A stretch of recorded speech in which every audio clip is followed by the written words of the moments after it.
A principios del siglo XVI, un joven extremeño llamado Francisco Pizarro, hijo bastardo de la pequeña nobleza de Trujillo, conduce como cada mañana la piara de cerdos de su abuelo, a quien sirve.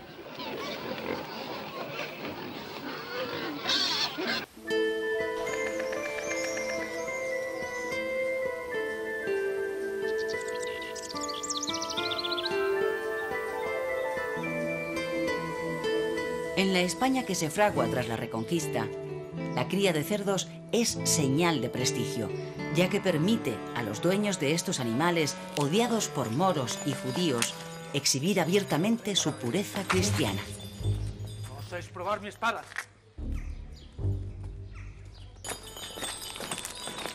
Si hubiera nacido unos pocos años antes, Francisco Pizarro hubiese podido ganar honra y gloria combatiendo a los infieles.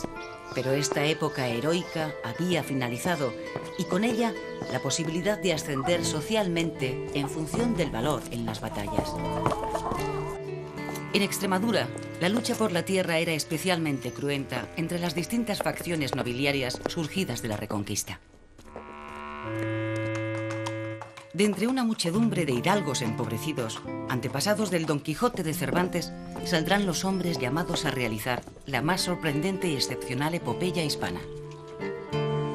Para estos jóvenes era necesario encontrar una nueva tierra que poder conquistar. Pronto, el porquero analfabeto Francisco Pizarro pasará a las Indias vistiendo capa y espada de hidalgo. Los conquistadores del Nuevo Mundo son segundones como Pizarro o hidalgos sin fortuna como Cortés, que aspiran a mejorar de posición. Temperamentos para la acción, empuñaron muy jóvenes la espada y ponen su vida en continuo riesgo. Arrojo, bravura, desprecio de la muerte. Su catecismo son los libros de caballerías, y todos ellos están poseídos por ideales religiosos y guerreros. Buenos días. He sido llamada por Nicolás de Obando. Hernán Cortés, natural de Medellín, no está hecho para la iglesia, pues le gustan demasiado las mujeres.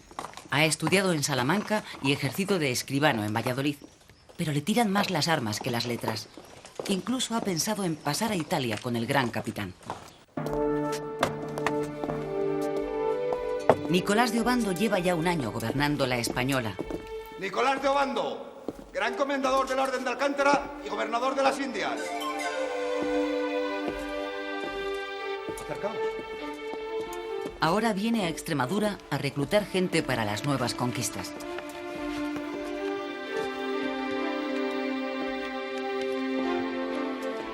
Creo, como piensa el almirante Cristóbal Colón, que el paraíso terrenal del que nos hablan las Sagradas Escrituras se encontraba en las Indias. Obando les habla de un lugar casi mitológico, donde la tierra es tan rica que no es necesario trabajarla y donde los ríos están empedrados de oro.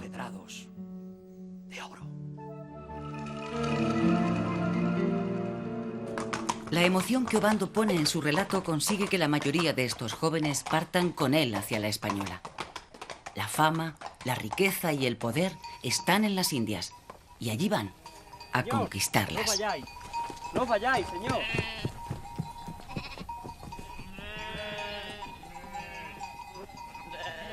Cortés, por culpa de un lance amoroso, se lesiona y no puede embarcarse en la flota de Obando. Pero en cuanto se cura, se pone en marcha. Sevilla es su primera etapa, como corresponde a su papel de Puerta de Indias.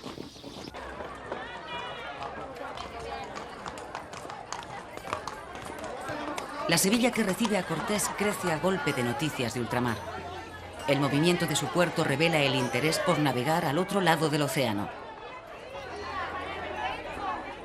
Para ordenar este tráfico de personas y mercancías, se funda en 1504 la Casa de Contratación de Sevilla, que estaba en un principio ubicada en los Reales Alcázares.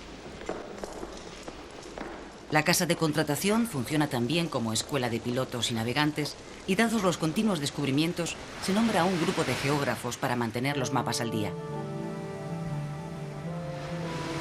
Sumergido en ese clima de novedades científicas y de noticias de seres y lugares fantásticos dignos del Amadís de Gaula, el joven Hernán Cortés invierte su dinero y parte un buen día hacia las Indias, dispuesto a encontrar la gloria y la fortuna que como hidalgo ansía.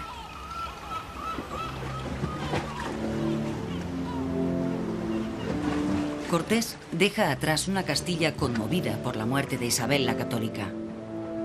Meses después, y de manera anónima, moría en Valladolid Cristóbal Colón, sin haber disfrutado del honor de saberse el descubridor de un nuevo continente.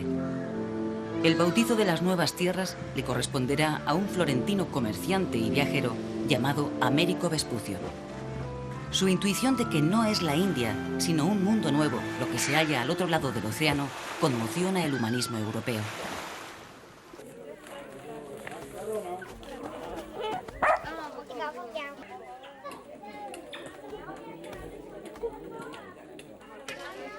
El testamento de la reina católica va a tener una importancia capital para las relaciones entre españoles e indígenas. Después de mencionar Isabel que fue el Papa Alejandro VI el que concedió a Castilla la posesión de las tierras descubiertas, la reina recuerda que sus súbditos deben enviar a dichas tierras prelados y religiosos que instruyan a los moradores de ellas en la fe católica y en las buenas costumbres.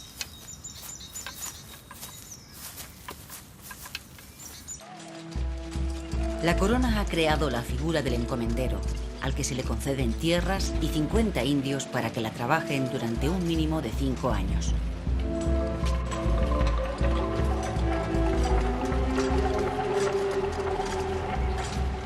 Pero en la Española, la actual República Dominicana, la sed de oro de los castellanos hace que el encomendero vea más rápida ganancia en la extracción del precioso mineral y termine por esclavizar al indio. La mortandad en estas labores y la causada por la viruela y el sarampión despuebla la isla de aborígenes. Diego Colón, hijo del almirante y gobernador de la isla, ordena la conquista de las vecinas islas de Cuba, Jamaica y Puerto Rico. Diego Velázquez es nombrado adelantado de la conquista de Cuba. Su tesorero y escribano será un ya maduro Hernán Cortés. El puerto de partida es Santo Domingo, la primera ciudad que los españoles fundan en la América insular. La conquista de Cuba es rápida. Atuey, cacique rebelde, es quemado vivo como aviso a los que no aceptan la sumisión a los nuevos amos.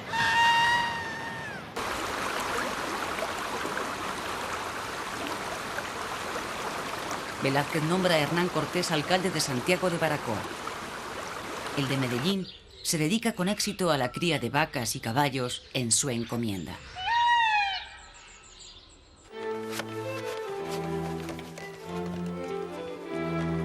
Fernando el Católico, el rey viudo, se siente cansado y enfermo. Camino de Sevilla ha instalado por unos días su corte en Plasencia. Aunque su primera preocupación son los problemas derivados de la reciente anexión del Reino de Navarra, no deja de estar interesado por las nuevas tierras descubiertas en ultramar.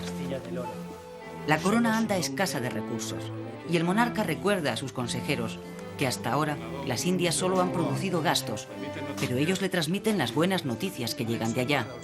Núñez de Balboa ha descubierto el Océano Pacífico. Que la suerte sonría a vuestra majestad.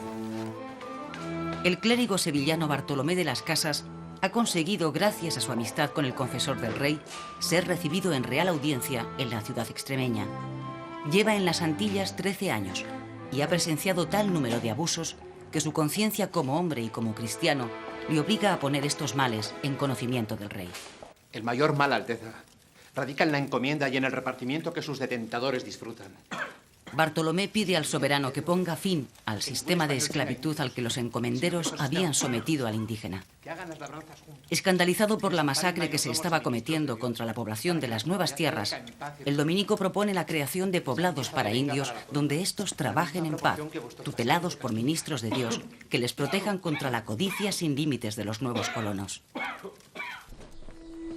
Fray Bartolomé gana para su causa el favor del rey, que le promete una nueva audiencia cuando llegue a Sevilla. Este segundo encuentro no tendrá lugar. Un mes después de la entrevista en Plasencia, muere el rey Fernando el Católico en las cercanías del monasterio de Guadalupe. Bartolomé de las Casas embarca de nuevo para las Indias. Lleva el apoyo por escrito del cardenal Cisneros, el hombre que gobierna el reino en espera de que el futuro Carlos I de España, a la vez emperador Carlos V de Alemania, desembarque en la península. Los buenos ánimos que lleva Fray Bartolomé al embarcar en Sevilla durarán lo que la travesía. A pesar de que las llamadas leyes de Burgos proponían el cuidado del indio frente a la codicia de los colonos castellanos, la realidad es que en el Nuevo Mundo las leyes que llegan de la península son papel mojado. En el año 1518, Hernán Cortés, sin tener ninguna experiencia y demostrando ya una habilidad diplomática excepcional, consigue ser nombrado por Diego Velázquez capitán de la expedición que éste prepara al territorio mexicano, rico en oro y plata. El ejército de Cortés se compone de unos 500 soldados, 16 caballos y 14 cañones. Nada en comparación con los miles de enemigos que les aguardan.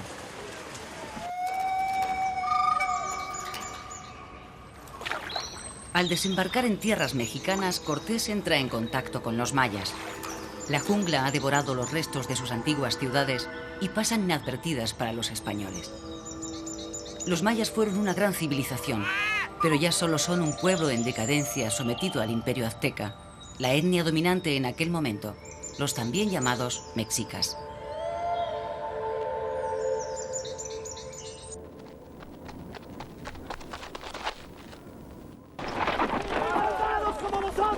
Antes de desembarcar en Yucatán, Cortés ha liberado al soldado Jerónimo de Aguilar.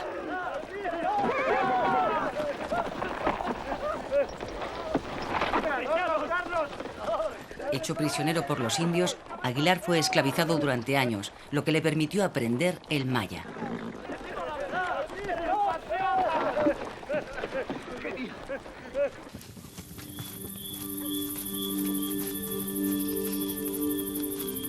Las naves de Cortés desembarcan en Tabasco, donde tienen su primer encuentro guerrero con los mayas. Los vencidos obsequian a Cortés con varias jóvenes, entre ellas la famosa Malinche. Una india que, habiendo sido esclavizada por los aztecas, se convertirá pronto en amante y traductora de Cortés. El español aprovecha su odio a los aztecas y el conocimiento de su lengua. La Malinche traducirá del azteca al maya y después Aguilar del maya al castellano.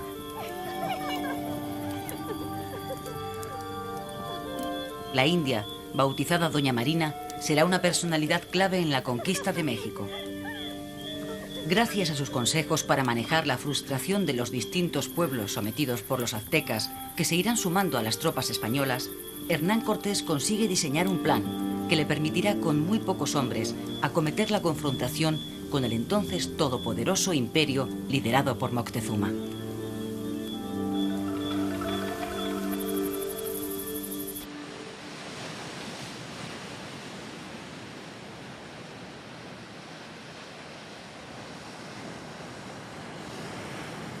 El Viernes Santo de 1519, Hernán Cortés funda la ciudad de Veracruz y crea un cabildo independiente rompiendo con la autoridad del gobernador Diego Velázquez. Desde ese momento, Cortés tratará directamente con la corona. Comienzan así las tensas relaciones, llenas de recelos y desconfianzas mutuas entre la monarquía hispana y los conquistadores del Nuevo Mundo. Como demostración de su voluntad de triunfar o morir, Cortés manda barrenar sus naves. Su gente entiende el mensaje. Hay que vencer a los aztecas, porque no hay vuelta atrás. Cuando Cortés se interna en territorio mexica, los indios que nunca han visto caballos quedan sobrecogidos de pavor. Creen que caballo y jinete son un mismo ser.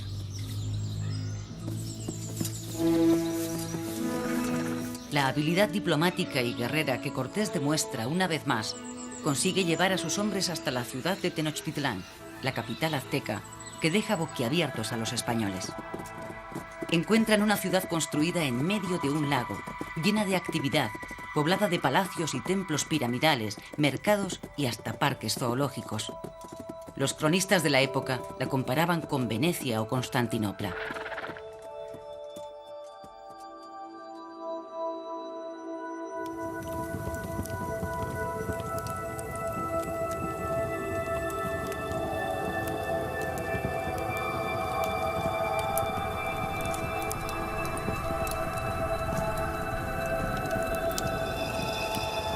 Moctezuma les recibe amistosamente en un escenario digno del gran imperio del que es dueño y señor.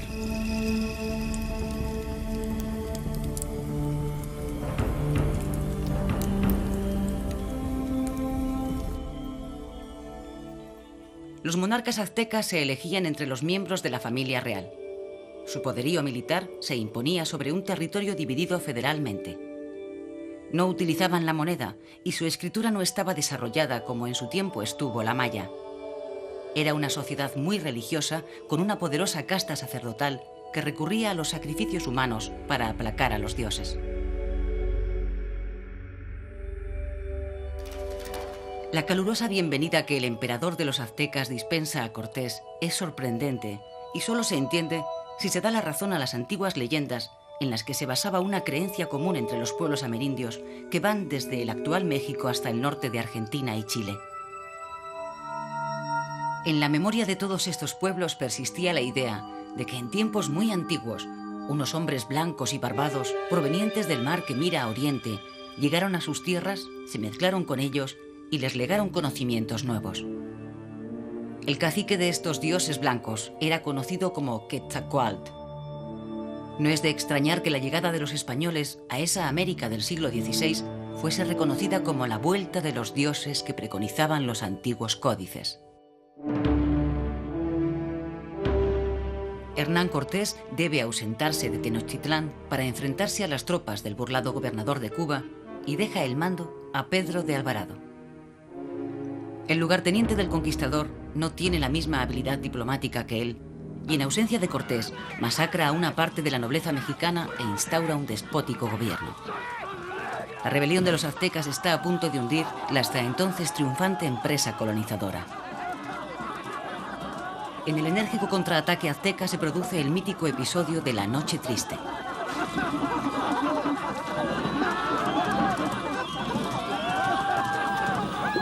Los 60 españoles capturados sufren una muerte horrible.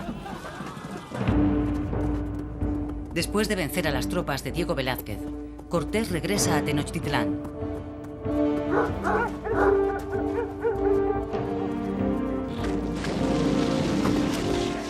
Rehecha la tropa española, pone cerco a la ciudad por segunda vez. Pero ahora la incendia y la destruye, no dejando piedra sobre piedra.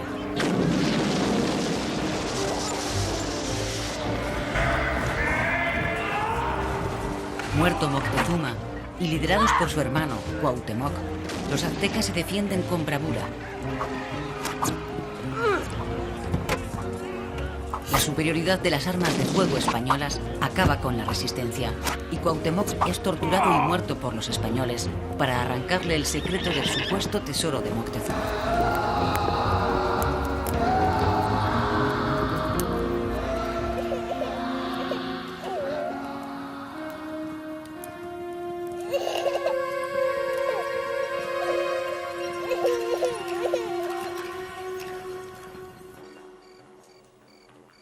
A pesar de sentirse ya el rey de la Nueva España, el brío conquistador de Cortés no mengua. A su empuje se deberá la anexión de la Baja California, Guatemala y Honduras. Pero Hernán Cortés también busca nuevos horizontes sentimentales. Durante más de 2 años el conquistador y la Malinche vivieron una apasionada historia de amor. Sin embargo, habiendo tomado bajo su protección a las hijas de Moctezuma, Cortés lleva su cuidado hasta la intimidad de la alcoba. Después hace con ellas lo que hizo con la Malinche, las casa con algunos de sus capitanes.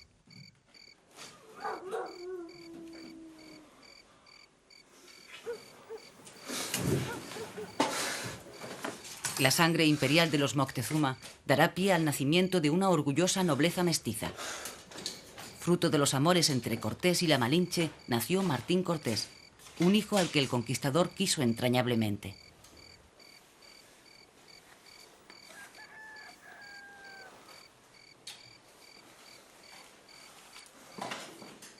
El caso de Cortés no es único. La presencia de diversas razas en las Indias devino en un rico intercambio étnico. No se puede decir que ningún estamento social español hiciera ascos a la unión con india o negra.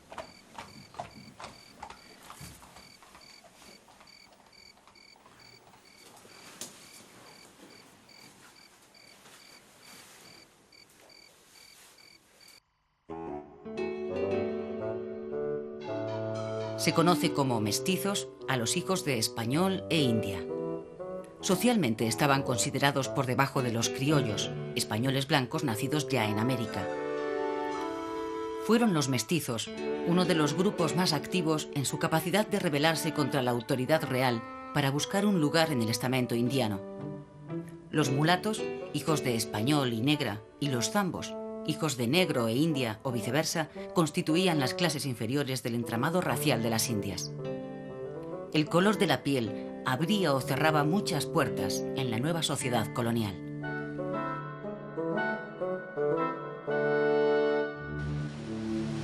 La ardorosa defensa del indio llevó a Bartolomé de las Casas a proponer su sustitución por esclavos de raza negra, afirmando que estos carecían de alma. Con el tiempo se arrepintió de haber brindado esta solución, pero el mal ya estaba hecho. El tráfico esclavista produjo pingües ganancias a las compañías formadas por tan repugnante negocio. Lisboa se convirtió en el gran puerto esclavista.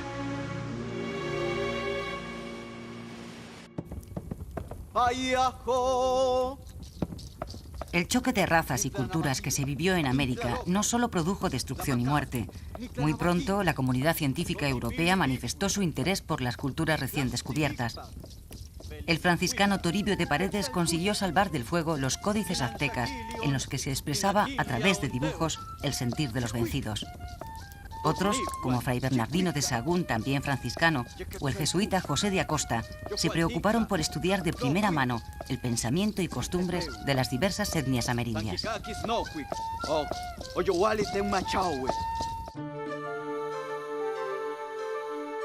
Contemporáneos de la conquista de México son los intentos de hallar por el sur del continente un paso que confirmara la vieja idea de Colón de llegar a Asia por el oeste. Los primeros navegantes creyeron que el Río de la Plata era la tan buscada ruta. No era así, pero sirvió para que los españoles fundaran las ciudades de Asunción y Buenos Aires, tan importantes para incursiones posteriores. Fue el navegante portugués Fernando de Magallanes el que encontró el paso del Atlántico al Océano Pacífico. Tras una terrible travesía, Magallanes pierde la vida en un islote olvidado. Toma el mando el guipuzcoano Juan Sebastián Elcano. Después de un prodigioso viaje a través del Pacífico, el Índico y el Atlántico, vuelve a Sanlúcar a bordo de la única nao que sobrevive, premonitoriamente llamada Victoria y con solo 18 maltrechos tripulantes. El resultado del viaje vino a demostrar por primera vez y de manera práctica que la Tierra era redonda, como había vaticinado Colón.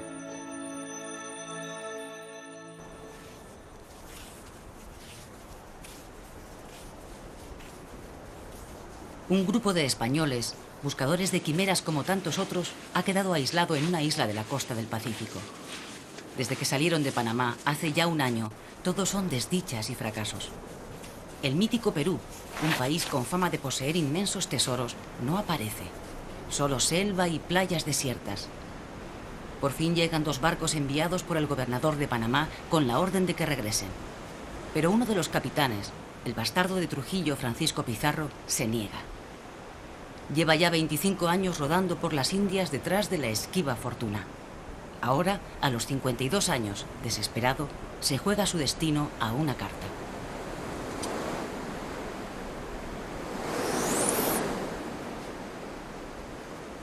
Amigos y camaradas, a este lado de la raya están las fatigas, el hambre, la desnudez, las lluvias torrenciales, la desolación y la muerte.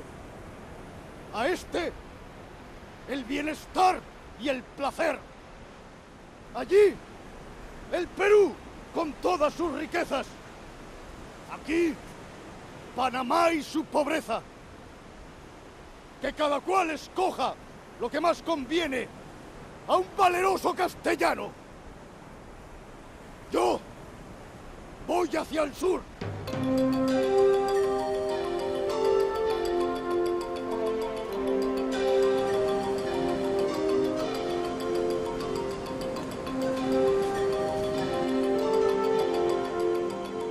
Solamente 13 hombres cruzan la raya y siguen a Pizarro.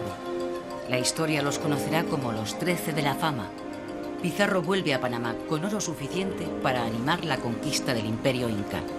Pero la aventura tiene tal dimensión que requiere la bendición de la corona.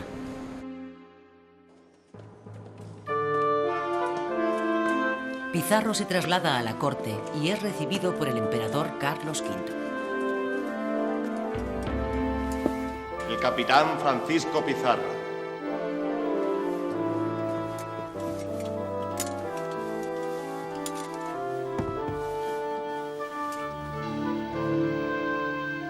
Pizarro es nombrado gobernador de las tierras que en un principio se llamarán Nueva Castilla.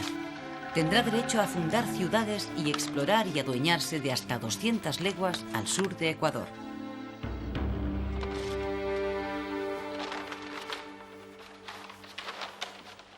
Decidme, señor Pizarro, entonces, ¿es cierto que existe el Perú?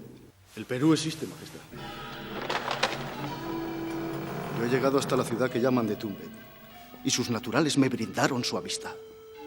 Me hablaron sobre las riquezas del Cuzco y me dieron a comer en platos de oro como este. También hay honores para los 13 de la fama y para Almagro, su torvo lugarteniente. Antes de partir para el Perú, Pizarro visita su Trujillo natal e incorpora a la expedición a sus hermanos Hernando, Gonzalo y Juan. Todos tendrán su momento de gloria.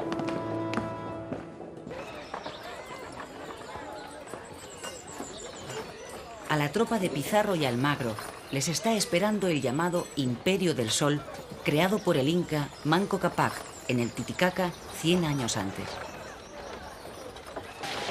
Manco Cápac fue también el fundador de la ciudad de Cuzco, que en su lengua quechua significa centro. A poniente el océano, la selva al este, los volcanes al norte y al sur. Estos son los límites de la nación inca, un pueblo que adora al sol, a la luna y a la madre tierra.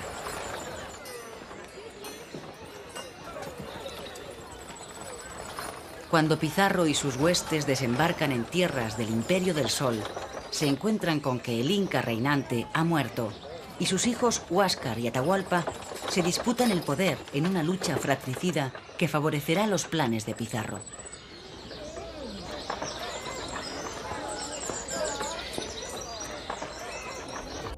Pizarro hace prisionero al inca Atahualpa en la ciudad de Cajamarca. El soberano inca ofrece a cambio de su libertad llenar la habitación donde se encuentra preso de oro y de plata. Pizarro acepta y cobra el rescate, pero no suelta al inca. Le ejecuta acusándole de matar a su hermano Huáscar por estar en contacto con los españoles. Con la caída de Cuzco, la capital del Imperio Inca, se da por concluida la conquista del Perú. Las continuas rencillas por el poder, desatadas entre Pizarro y su lugarteniente Almagro, no terminan con la rendición de Cuzco. Pizarro, buscando una salida airosa, ofrece a Almagro la gobernación de todo lo que conquiste al sur del imperio. Pero Almagro vuelve de Chile sin encontrar oro y reivindica la capitanía de la ciudad de Cuzco. El clan de los Pizarro se deshace de él, ordenando su ejecución.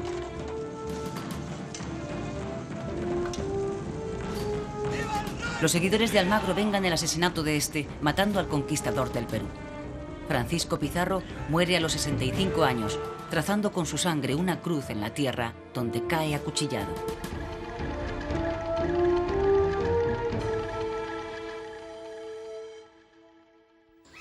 Gonzalo Pizarro es, por entonces, gobernador de Quito.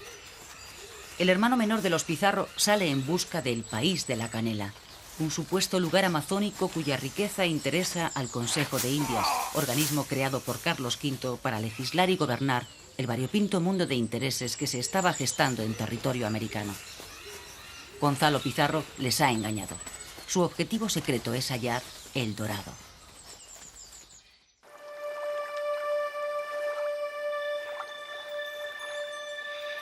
¿Pero qué es el Dorado?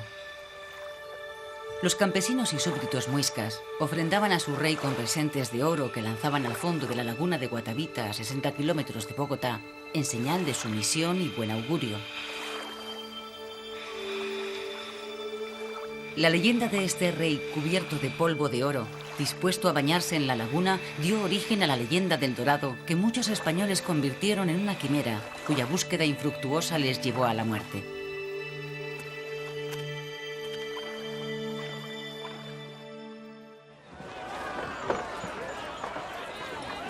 La expedición de Gonzalo Pizarro es una trágica historia más de la epopeya americana, pero servirá para que uno de sus capitanes, Francisco de Orellana, recorra el Amazonas por primera vez hasta su desembocadura. Los hombres de Gonzalo, con él a la cabeza, quedaron abandonados a su destino.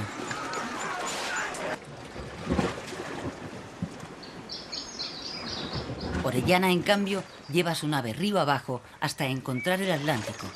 Habían descubierto el mayor río de América sin proponérselo, el Amazonas. A finales de 1542, unos esqueletos milagrosamente con vida penetran en las calles de Quito. Son los hombres de Gonzalo que vuelven después de la terrible expedición. Gonzalo no tarda en recuperarse y en poner a prueba su ambición, pero las nuevas leyes de Indias han llegado a Perú. Su mandato de que los indios son hombres libres y solo vasallos de la corona de Castilla desata las iras de los turbulentos encomenderos. El nombre de su valedor, Fray Bartolomé de las Casas, está en boca de todos para echar pestes de él. Gonzalo abraza la causa de los encomenderos y entabla una larga y dura batalla contra las nuevas ordenanzas personalizadas en el virrey.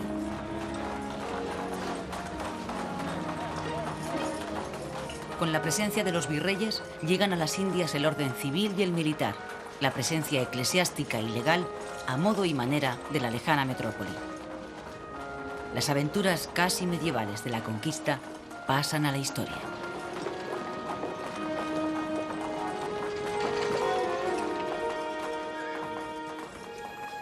La América recién conquistada se dividió en dos virreinatos, el de la Nueva España con capital en la Ciudad de México y el del Perú con sede en Lima, que se ocupaba del gobierno de toda América del Sur con excepción del Brasil portugués. El virrey mandaba de manera absoluta, a la manera del monarca metropolitano. En los territorios alejados de la capital, la autoridad la tenía el gobernador. Los españoles en América son, con los romanos, los mayores constructores de ciudades de la historia. El corazón de estas ciudades de nueva planta es la Plaza Mayor. De ella parten, trazadas a cordel, las rectas calles que irán comunicando progresivamente el centro con los nuevos barrios. Catedrales o humildes parroquias tienen siempre un lugar de honor en la Plaza Mayor. La Iglesia Católica hacía visible así su poderosa presencia, patente desde el mismo día del descubrimiento.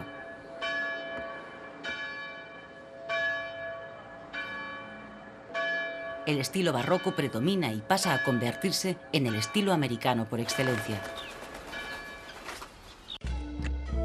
Otro tipo de ciudad indiana es la que nace al calor de las explotaciones mineras. El mejor ejemplo es Potosí. El pueblo decía que con la plata extraída de Potosí se podría haber construido un puente que alcanzara hasta España.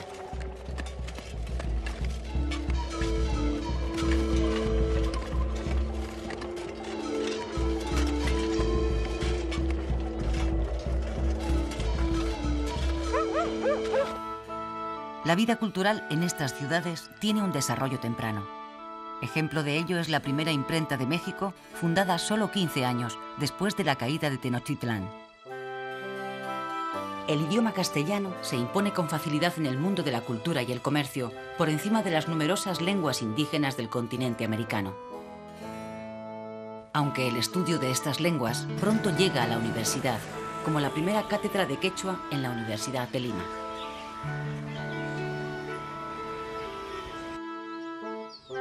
Nombres señeros de las letras americanas surgidos en estos años son el dramaturgo Juan Ruiz de Alarcón y los poetas Sor Juana Inés de la Cruz y el Inca Garcilaso.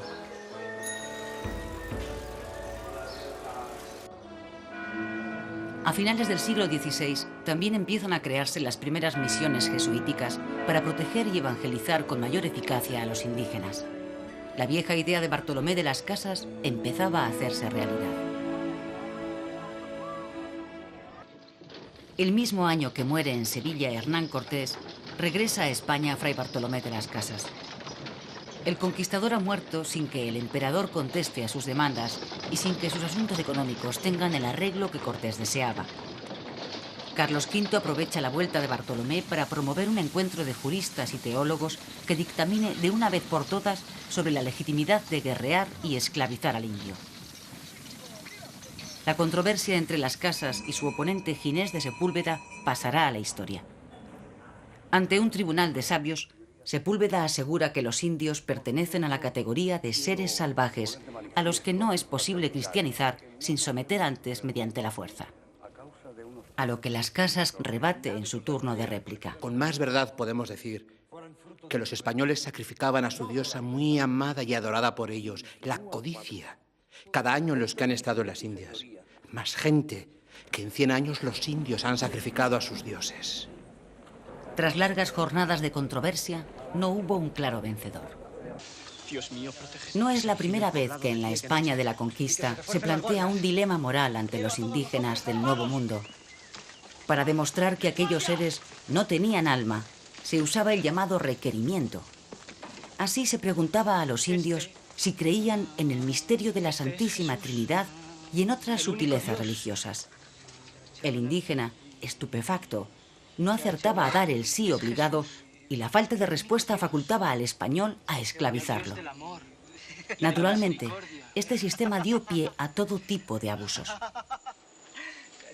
Contra los aspectos más oscuros de la conquista se alza el dominico Tomás de Vitoria al afirmar que la única guerra lícita es la defensiva. Las Casas se instala en unas dependencias anejas al santuario de Nuestra Señora de Atocha, en Madrid. Quiere seguir de cerca las disposiciones del Consejo de Indias. No duda en recordarle al nuevo rey, Felipe II, que los indios son vasallos suyos y debe protegerlos. Allí muere, a los 83 años de edad, el mayor y más vehemente defensor de los derechos de los indígenas americanos. Su obra fue difundida por toda Europa y contribuyó a forjar la imagen de una España codiciosa y cruel con el indio. Nace así la llamada leyenda negra, que los enemigos del imperio hispano supieron manejar. A pesar de sus críticas al imperio español, los europeos también aspiraban a las riquezas que llegaban de América. El tráfico de oro, plata y otras mercancías valiosas fue pronto presa de piratas y corsarios, generalmente ingleses y holandeses. Para defenderse de esos ataques, se crea en 1543 un sistema de flotas que, convenientemente armadas y equipadas, daban protección a los navíos de carga. Esta flota de Indias partía 2 veces al año desde Sevilla, controlada por la Casa de Contratación. Se cree que durante los siglos XVI y XVII pasan a las Indias unos 350.000 españoles. Solo podían viajar al Nuevo Mundo los súbditos de la Corona de Castilla. Al principio predominan los extremeños y andaluces, pero después se incorporan gentes de todo el reino. Una de las flotas tenía como destino La Habana y posteriormente Veracruz, puerto de entrada a las tierras de la Nueva España. La travesía duraba 2 meses. La flota del Perú llegaba en un principio a Portobelo y más tarde a Cartagena de Indias y Santa Marta. Ambas flotas pasaban el invierno en América. A estas hay que añadir el viaje anual del galeón de Manila, que a su vuelta aportaba las esperadas mercancías del fabuloso continente asiático. El regreso a Sevilla de las flotas de Indias suponía un empuje muy importante para la economía de toda Europa.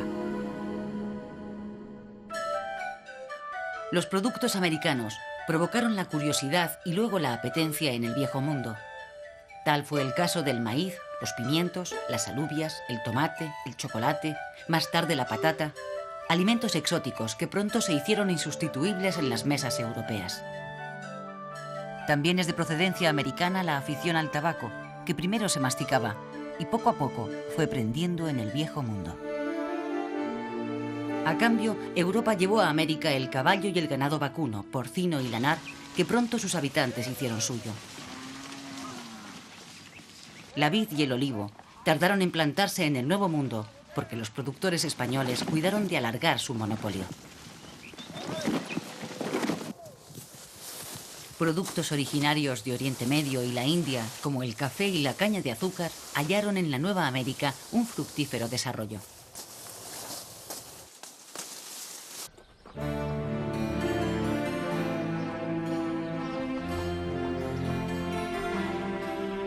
$60 años después de que un joven Francisco Pizarro abandonara Extremadura en busca de fortuna, Hernando Pizarro, el único hermano vivo del conquistador del Perú, regresa a su Trujillo natal. Hernando, el superviviente de tantas amarguras, ha sido puesto en libertad después de 20 años prisionero en el Castillo de la Mota, acusado de haber mandado ejecutar a Almagro. En cambio, Gonzalo, su hermano menor, nunca regresó del Perú. Cuando volvió de la fracasada búsqueda de El Dorado, soñó con proclamarse emperador del Gran Perú y casarse con su sobrina, doña Francisca, llamada la Pizpita, hija del conquistador y de una hermana de Atahualpa.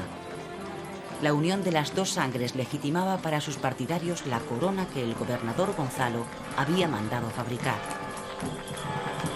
Pero el sueño imperial del menor de los Pizarro duró solo 2 años.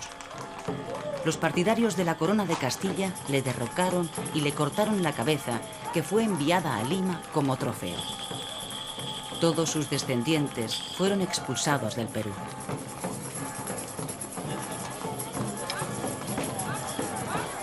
Doña Francisca se trasladó a España y casó con su tío Hernando, con quien compartió cautiverio. Tuvo con él 3 hijos.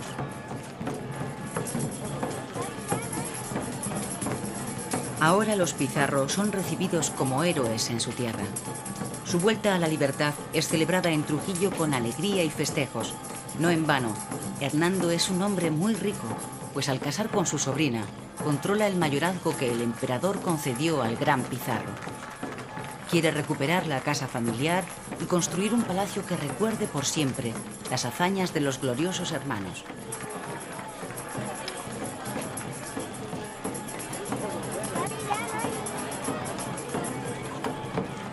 Su esposa mestiza lleva en sus venas la sangre del Inca vencido y será curiosamente ella la que entierre a Hernando, el último representante de aquella hueste que destruyó su familia, sus dioses y su imperio.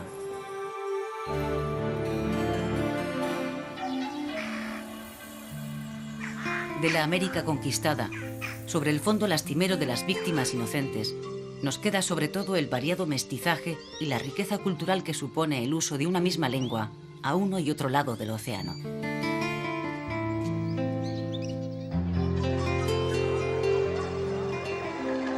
De la conquista permanece el recuerdo de esa gesta con sabor a leyenda en la que un reducido grupo de iluminados aventureros fueron capaces de conquistar 2 imperios y un continente. Su viejo solar extremeño es, 5 siglos después de su muerte, un elocuente testimonio de ello.